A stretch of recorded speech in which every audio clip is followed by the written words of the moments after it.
Good morning, friends. Hello.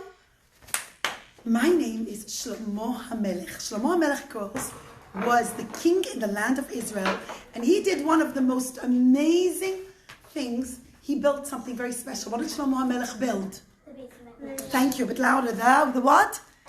The Bet HaMikdash. That's right, the Bet HaMikdash. And Shlomo HaMelech said, I want to build the Bet HaMikdash for Hashem. But he said, Jewish people, please, I want you to come and give donations. We need money to build it. And the Jewish people were so excited. He called out and he said, who wants to build the Bet HaMikdash? And all the Jewish people shouted. What did they shout? Yes. Me, I do, yes. And they started to come and bring all their wealth and their jewels. Any woman who had like beautiful pearls said, hey, please, you can have my pearl necklace. I'm going to build the Bet HaMikdash. You can use my pearls for building the Bet HaMikdash. More Sharon, maybe this friend would like to sit at the back. Okay, do you want to sit at the back, darling? Okay, Emuna. So maybe we need to sit a little bit more quietly. Okay, thank you. And then the next person said, 1 minute, I have lots of money. And they would come and bring baskets filled with money and say, oh, Baruch Hashem, I'm a very rich Jew. I've got money. I will donate lots of money for building the Bet HaMikdash. And then people went and they collected their jewels and all their things. And each person came and said, I'm going to give something to build the Bet HaMikdash. And within a very short period of time, the Bet HaMikdash got built. And of course, to surround the Bet HaMikdash, you can see it more clearly in this picture. Shlomo HaMelech began to build a wall surrounding the Beis HaMikdash, surrounding the Bet HaMikdash. So the wall started to get up. Each wall had its own gate. And he built the wall on the east and the wall on the north and the wall on the south. And now all that was left was to build the wall on the west, the western wall. And before that went up, one group of people came and they were very sad. They were extremely unhappy. And they came crying to Shlomo HaMelech. And they said, King Shlomo HaMelech, it's unfair. We are very poor. We had no money to give to build the Bet HaMikdash, and we didn't participate in anything. All the other Jewish people had money. They brought baskets filled with money. They brought jewels and diamonds and things like that. But we didn't bring anything. And we also want to be part of the building of the Bet HaMikdash, and now it's all built. The only thing that's left to do is to build the last wall, the western wall, the Kotel Hama'aravi, the Kotel, the wall that's on the west. And Shlomo HaMelech said, well, if you like, I can give you that job. I can provide all the materials, but would you like to be the ones to build it? And all the people, the poor people, enthusiastically answered, yes, Shlomo HaMelech, please give us that job. We want the job to build the Kotel Hama'aravi. And even though they were so poor, none of them had any money. They were all penniless. But with love and joy in their heart, each one started to work and to build, till they built the Kotel Hama'aravi, the western wall. And the wall stood beautifully, children. The first, all around, all the walls stood, and the Bet HaMikdash, at first, for 410 years, children. The first Bet HaMikdash stood for 410 years, and actually, on Shiva Asar Bet Tammuz, that is tomorrow, children, the very bad king, Nebuchadnezzar, and I'm going to show it to you here on my calendar, kids, see? Tomorrow will be the 17th day of the month of Tammuz. It's the fast day. Tomorrow's a fast day. Your parents will not be eating or drinking, and your counselors Please be very, very well behaved for them, okay? But some people are allowed to eat, especially if it's difficult to fast, etc. But generally, adults are fasting tomorrow, children. So be extra well behaved. But on the 17th day of the month of Tammuz, they breached a hole in the wall, and the bad soldiers of Nebuchadnezzar came in and destroyed the first Bet HaMikdash. And then, after 70 years in the land of Persia, when the story of which holiday happened, who knows? Purim. Excellent, you girls know so much. The story of Purim happened, the Jewish people came back, and they built the second Bet HaMikdash in the exact same spot, surrounded still by the four walls that were originally there. But then the second Bet HaMikdash stood for 420 years this time. And after 420 years, the second Bet HaMikdash gets destroyed by the Roman Empire, children. And the Roman Empire destroyed the Bet HaMikdash, but the walls still stand. Till many years later, one of the big kings of Rome said, 1 minute, why have we left the walls standing surrounding the Bet HaMikdash, where the Bet HaMikdash stood? Let's get rid of those two. These huge giant walls, they make the city so strong, the part where the Bet HaMikdash was. And we're going to go get rid of it. I don't want them to be there anymore. And so he hires 4 generals. And the first general, he tells them, your job is to destroy the wall all the way to the east. And he said, okay, I'll destroy the wall to the east that used to surround the Bet HaMikdash. And he got rid of the eastern wall. And then the second general, his job was to destroy all the walls on the south. Okay, my job is to destroy the southern wall. And he destroys the southern wall. Oh, maybe that's the north wall, sorry, the northern wall. And then the next general, his job was to destroy the wall to the north. And the northern wall got destroyed. Oh, children, I forgot to say something very important. The most important part of the story, and I completely forgot. When the poor people built the Kotel Hama'aravi, the western wall, remember I told you that they said, we're so poor, we have no money, let us do something. And so Hashem said, Shlomo HaMelech said, let them build the western wall, the last remaining wall surrounding the Bet HaMikdash. You could see it here in the picture, children, right? I showed it to you before. It's this wall, the wall at the back. This wall right here, behind the Kodesh HaKodashim. So Hashem said, I love this wall so much that the poor people built it with so much love. I promise I am never ever going to destroy it. It's going to stand forever and ever and ever. I promise I'll never destroy it. And the point of today's story is to see how when Hashem makes a promise, Hashem always keeps it. But either way, so the last wall remained, which was the Kotel Hama'aravi, that who built? Who built this wall? Poor people. And what did Hashem promise? Hashem promised? They'll never ever destroy it. And the last general comes and he looks at it and he says, 1 minute. If we destroy this last remaining wall, the Kotel, nothing will remain of what once used to be here in Jerusalem. Nobody's going to know how great our king was. The mighty Roman Empire, they destroyed the Jewish Bet HaMikdash, and once we destroy the last remaining wall, nothing will remain to stand as a monument to what once was here.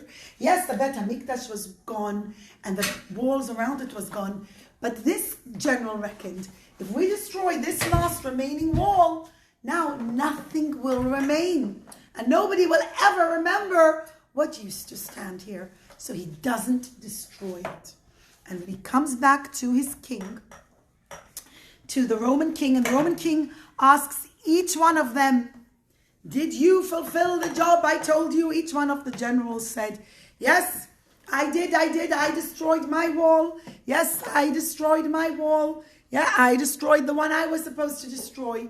And when the last general came, and the Roman king asked him, so, did you destroy that last remaining wall? The western wall? The one that was to the west of the Bet HaMikdash? He said, no, King, I didn't. What? Why didn't you? You're king? How dare you? And he said, King, I promise you, I did it for your honor. If we would have gotten rid of this last remaining wall, nobody would ever remember what once stood here in Jerusalem. And it'll be all gone, and nobody will know how great the Roman Empire was that we destroyed the Jewish Bet HaMikdash. It would be gone forever without any monument remaining. So I kept the wall standing. And the king said, oh, that's good thinking. Yes, that was very smart. But because you disobeyed me, I'm not going to kill you, he tells him. He says, but because you disobeyed me, you have to climb to the top of the wall and jump down. The children was very sad, actually. But that's what he had to do. And the history books tell us that the general had to jump to the top of the wall. And he passed away. He wasn't Jewish or anything, of course, children. He wasn't a kind person. He did it in order to show how great the Roman Empire was, that they destroyed the Bet HaMikdash. So Hashem caused him to have his punishment. But this story came about, sounded like it was the general's idea. Whose idea was it really that the Bet HaMikdash shouldn't get destroyed? Because he made a promise it will never get destroyed. Who was that? Hashem, that's right. Hashem promised the Bet HaMikdash would, not the Bet HaMikdash, the Kotel Hama'aravi, because the poor people built it. Hashem promised it would never ever get destroyed. And the wall stood there. And the Jewish people began to get so happy. They said, the few Jewish people who remained in Israel, they said, well, we don't have a Bet HaMikdash anymore, but at least we have the Kotel. Yay, let's go daven by the Kotel. And the Jewish people started to gather by the hundreds, whoever still lived in Jerusalem. And every day they would gather by the Kotel Hama'aravi, the western wall, and daven to Hashem. And the Romans there said, 1 minute, this isn't working. We destroyed the Bet HaMikdash to undermine the Jewish people so that they shouldn't be close to their God, so that they shouldn't be a nation anymore, and they should just get lost. But instead, because of this one remaining wall, the Kotel Hama'aravi, the western wall, they're still coming and praying to their God every day. But this wall is so big, and it's so impossible to destroy. And we're not sure we want to destroy it because nothing will remain, and then nobody will ever know how great we Romans were that we destroyed the Bet HaMikdash. What should we do? What should we do? And they said, we have a good idea. And they said, Roman people, we're going to give you money. Who wants to earn money? We'll give you money. And the Roman people said, what? Really? We want to earn money? Hey, how can we earn money? And the Roman masters of the land, like governors and the mayors, said, we're going to give you money if you take your garbage and you throw it on the Kotel, on the Jewish wall, the wall that the Jewish people call holy, that they love. If you come and you throw your garbage on the Kotel, we will pay you and give you money. And the Romans said, yay! So it was very sad. Everybody wanted to earn money. They said, hey, they're paying us for garbage. And they said, we'll give you $1 for every bag of garbage.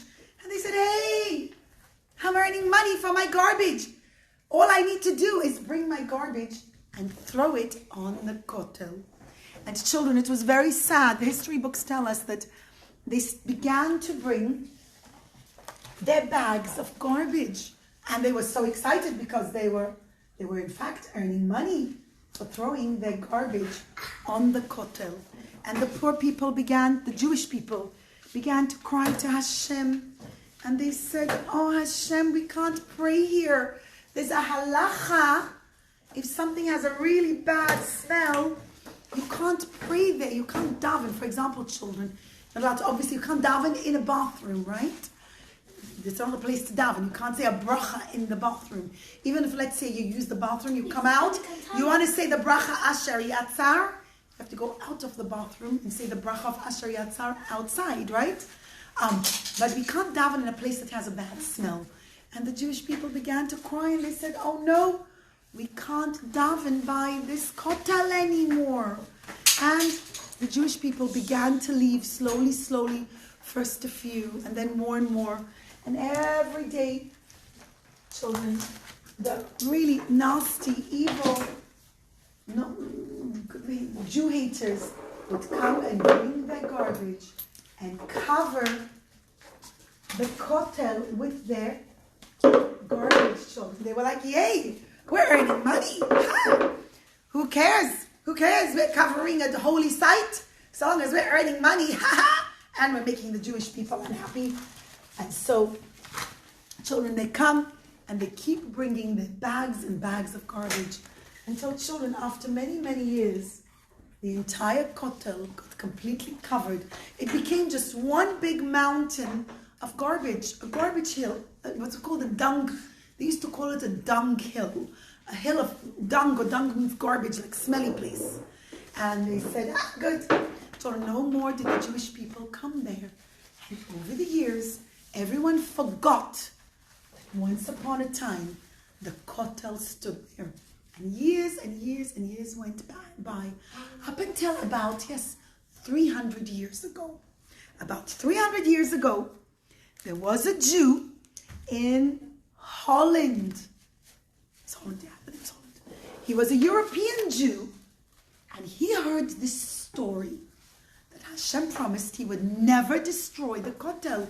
He said, hey, I heard this story when I was a little boy, that the kotel was built by the poor people.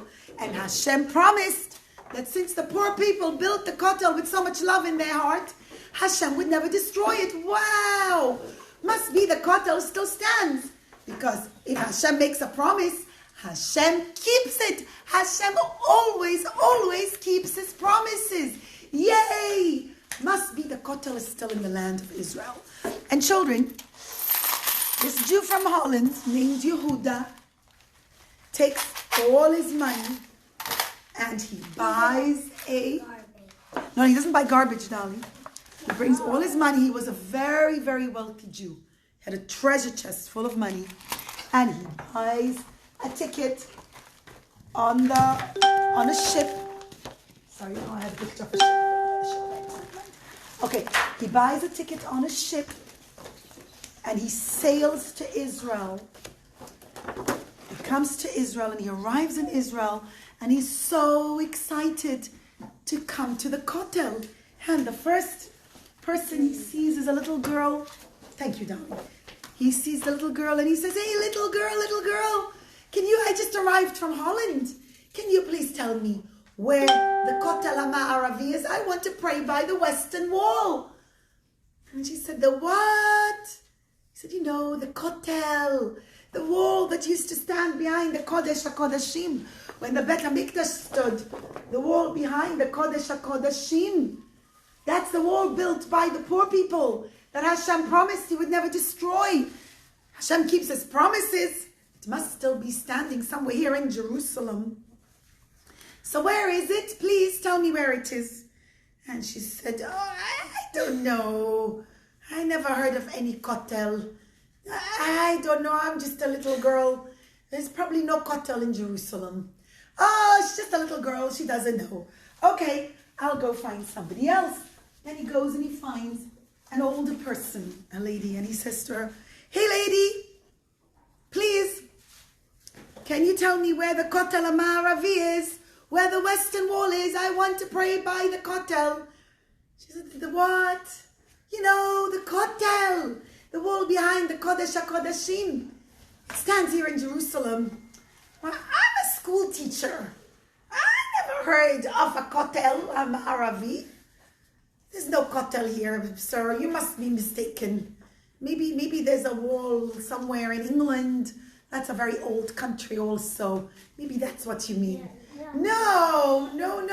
I mean the Kotel Hama'aravi, the western wall here in Israel. I'm sorry. I only know of old palaces in England. like Buckingham Palace that's been standing for like hundreds and hundreds of years. I don't know of any kotel. Strange. She's probably British and she doesn't know enough about Jewish history. I'll go find Jewish people, an old Jewish person. And he goes and he finds old people. And he says, please, sir, are you from Jerusalem? Yep, Sonny, I've been living in Jerusalem all my life. Oh, good.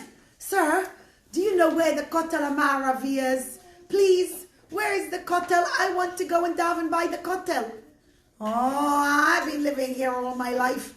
I never heard of any Kotel. But maybe ask the rabbi, the old rabbi, maybe he'll know. Because I don't know. And he went and he found the old rabbi and he said, old rabbi, oh, where's the Kotel? I want to daven by the Kotel. And even the old rabbi said, oh, I know the story of the Kotel, that the poor people built it and Hashem promised never to destroy it. But even I don't get it. Somehow it must have gotten destroyed because I'm living here all my life. And I'm a rabbi who's learned a lot of Torah and I've never seen the Kotel. There's no Kotel here in Jerusalem. And Yehuda couldn't believe it. He said, his name was Yehuda, remember? The man Yehuda from Holland. He couldn't believe it. He said, how could that be? If Hashem makes a promise, Hashem keeps it. Hashem promised he would never destroy the Kotel. It must still be standing somewhere in Jerusalem. And the wall can't just have vanished. And children, Yehuda begins to climb from mountain to mountain, from place to place, all over Jerusalem. And he can't believe it. True enough, there is no Kotel. He says, I don't understand. How is it possible? Hashem would never tell a lie. Hashem promised he won't destroy it. How could the Kotel have just vanished? And one day, as he's walking, he sees an old Roman woman. And she's carrying 2 sacks. And she's got the sacks in her hand. She's carrying them. She's going. And Yehuda felt very bad for her. And he says, oh, old lady, can I help you carry your bags? Oh, why, thank you, Sonny. That is so very nice of you. Oh, I've been carrying them so far.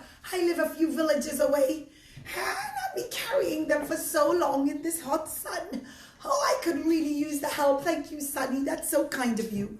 And she takes the sacks and she gives them to the man, to Yehuda. And Yehuda's carrying the sacks.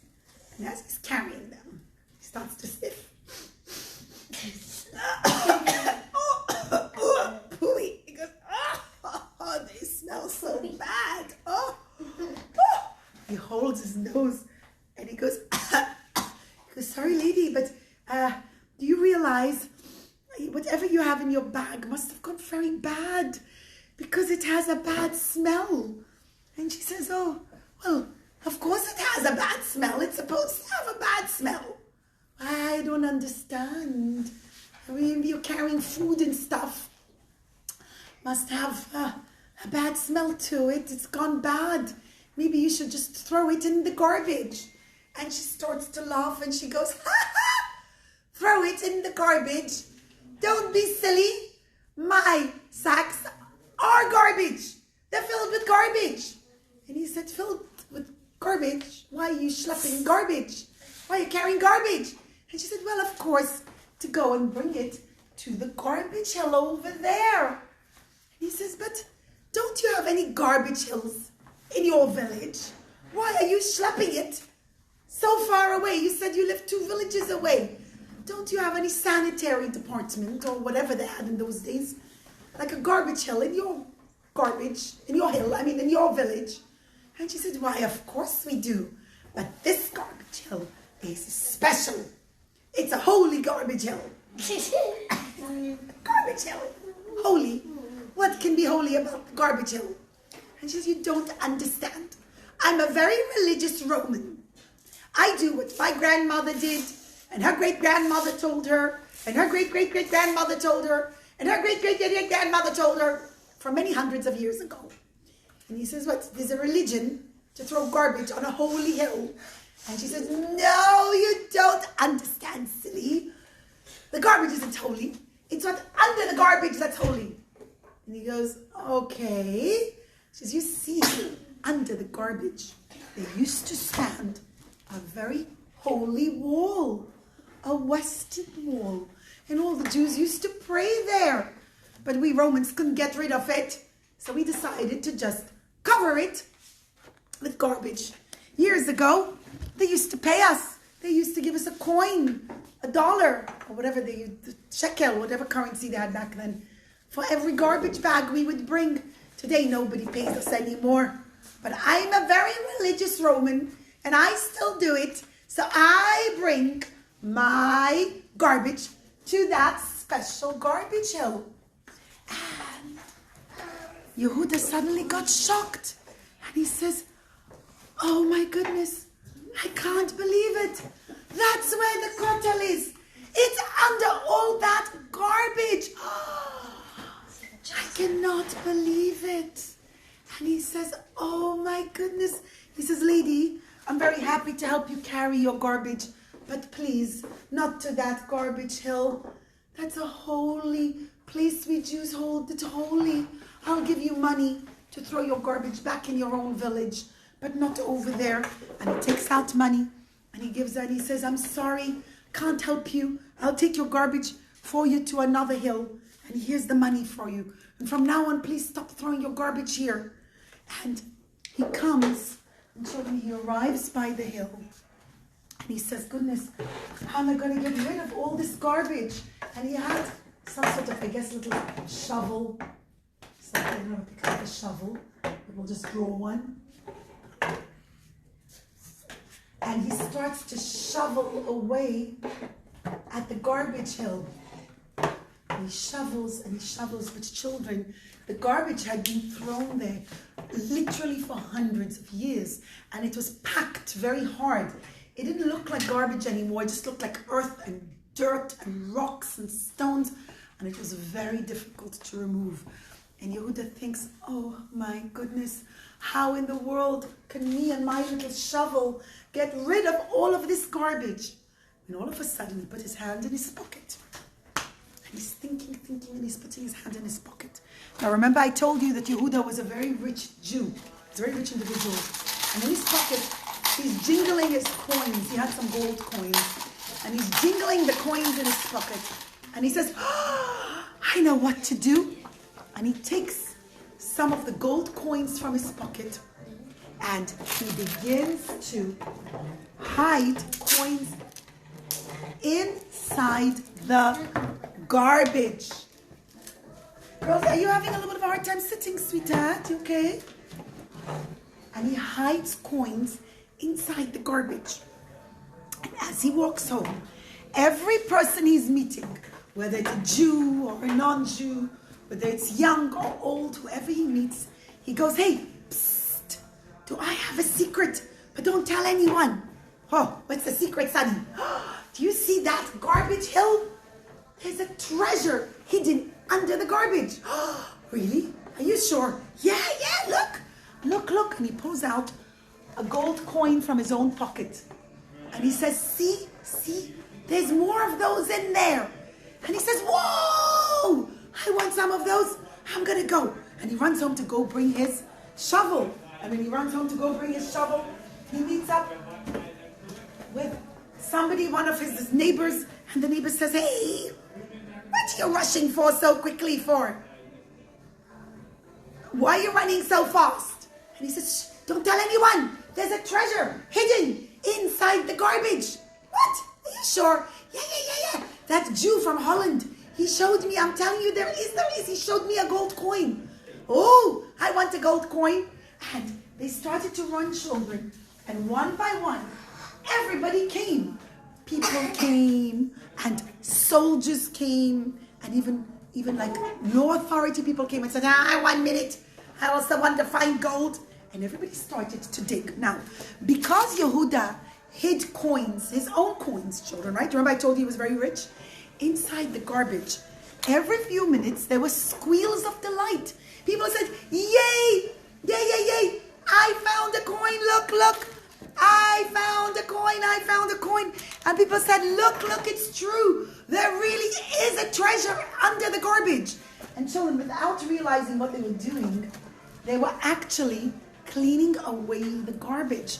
And every day after everybody went home, Yehuda stayed behind, heartbroken that the Kotel was so dirty, because he could see that the Kotel began to get uncovered. But children, the Kotel was very blackened and dirty. But he said, at least we're uncovering it. How are we going to wash such a massive wall? I don't know.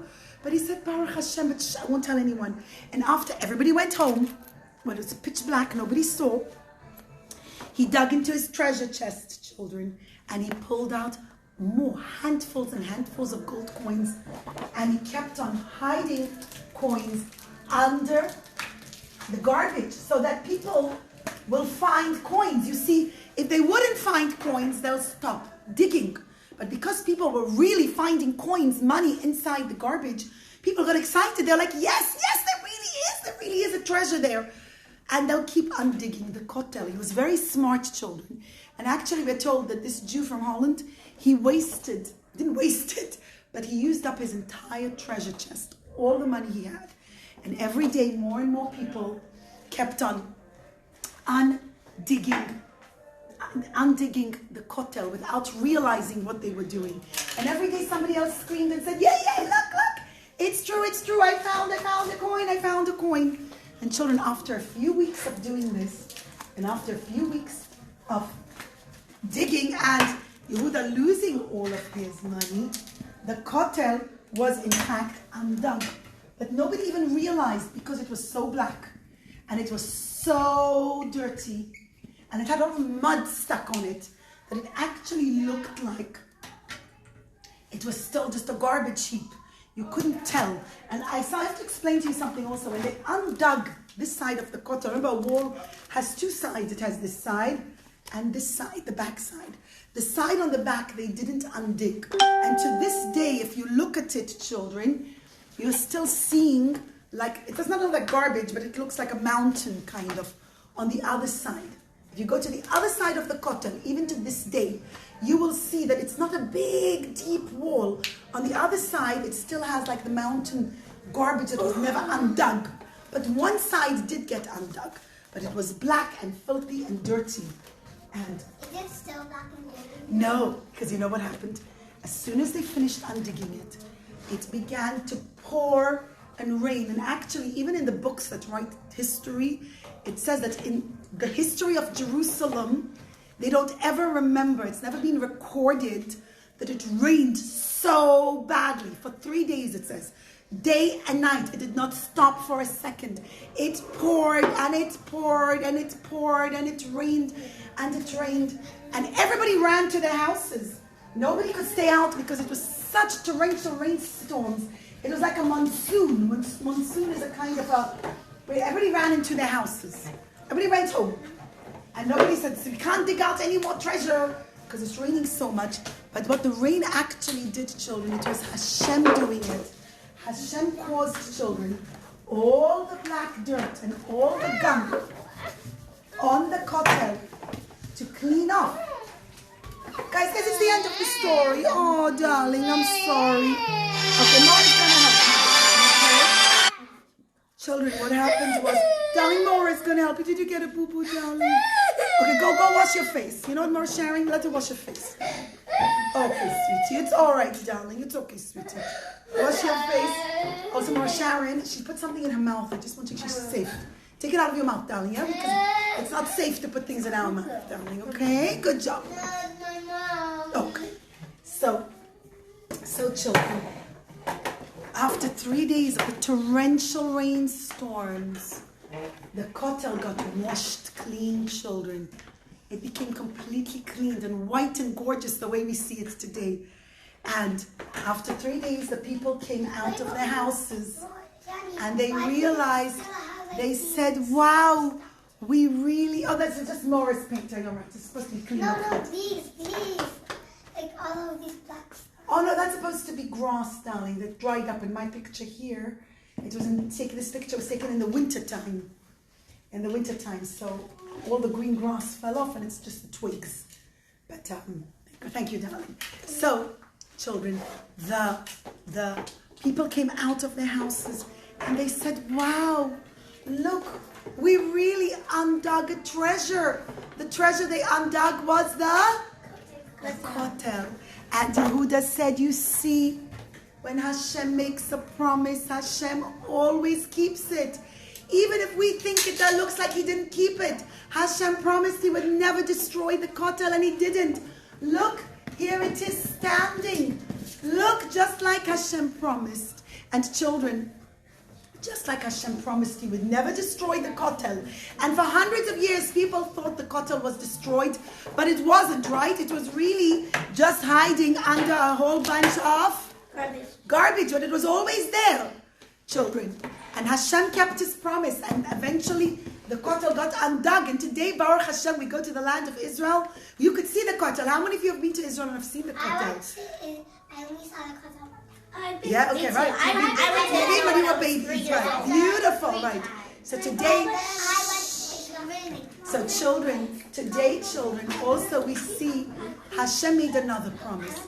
Hashem promised he won't destroy the Kotel, and the Kotel Hama'aravi is standing proud in the hands of the Jewish people, Baruch Hashem.